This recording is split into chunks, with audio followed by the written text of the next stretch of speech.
Hey guys, welcome back to the channel. I have not done one of these videos in a long time. I have not done a settings video. Why? Because I've been experimenting with it, and be honest with you, I haven't been fishing as much because it's 143,000 degrees. Nicer day today. The weather's finna turn. All you hunters are finna get back in the woods, and it's gonna open up the water for all us guys that like to fish in that cooler weather and that cold weather. I like that. I like so cold you can't breathe. Frost coming out your mouth. But here's what I've been doing. I've been doing some experimenting. Really trying to do some different things. I've taken some stuff from William Whetstone, from Matt from 3 Pound Fishing, and some of my good friends who are big time crappie fishermen. Did a lot of crappie fishing today. That's what I did today. You see the old pole right there? Got a nice mess in the live well there. And learning to use less than I ever have noise rejections and TVGs and things like that, trying to get the best picture I can get with the least amount of noise rejection. I've always been that low to medium noise, low TVG, 68 gain. Let's see if my settings that I use today for crappie, I was in about 10 to 12 foot of water most all day long, and chasing some crappie. They were really roaming big time. Let's see if those settings have changed.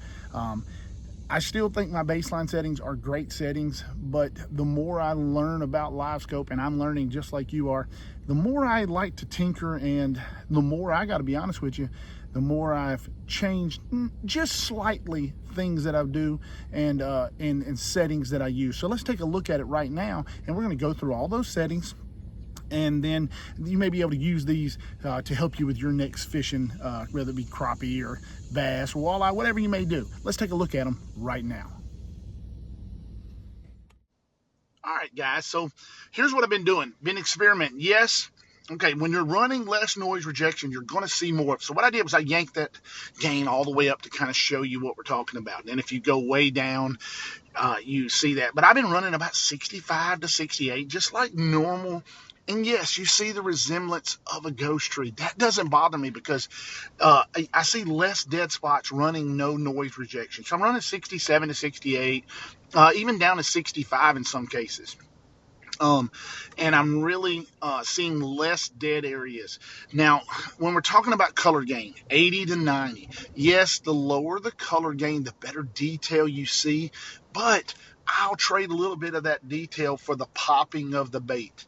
And I'm finding running about 80 to 90. I run it a little bit higher because I really want that jig to pop, and I'm using a real small jig here for crappie fishing.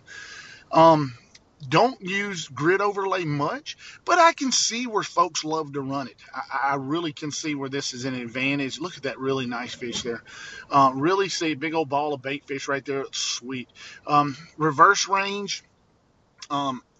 If I'm bass fishing, I'm hiding it because I'm always out front. But if I'm crappie fishing, I want it on minimum. That way I can get a little bit, just in case the boat, it drifts up under the boat a little bit. Now, noise reject. I usually run it low to medium, but not anymore when I'm crappie fishing especially. And I'm going to really experiment with this with bass fishing. Running it, beautiful picture there, but running it off.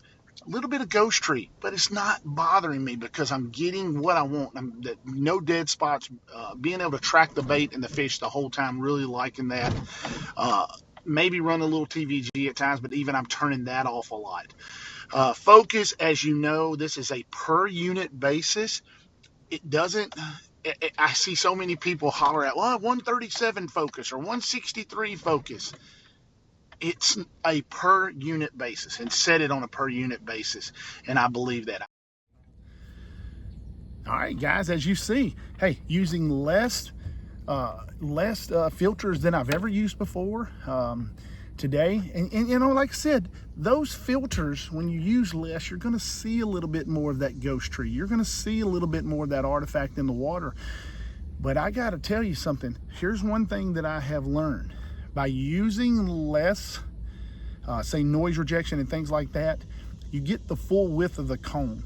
I tend to believe that the more you use noise rejection and things like that, the more it shrinks the cone. Not actually makes it smaller, but it filters out that edge. And so it does seem to have a smaller cone when you use noise, to me, when you use more of the rejection type filters and the TVGs and things like that, because it's trying to filter those edges. And as we know, those edges are the least strong return. That's the weaker return. So it filters those weaker returns. Where do the weaker returns come from? A lot of times on the edge of that cone.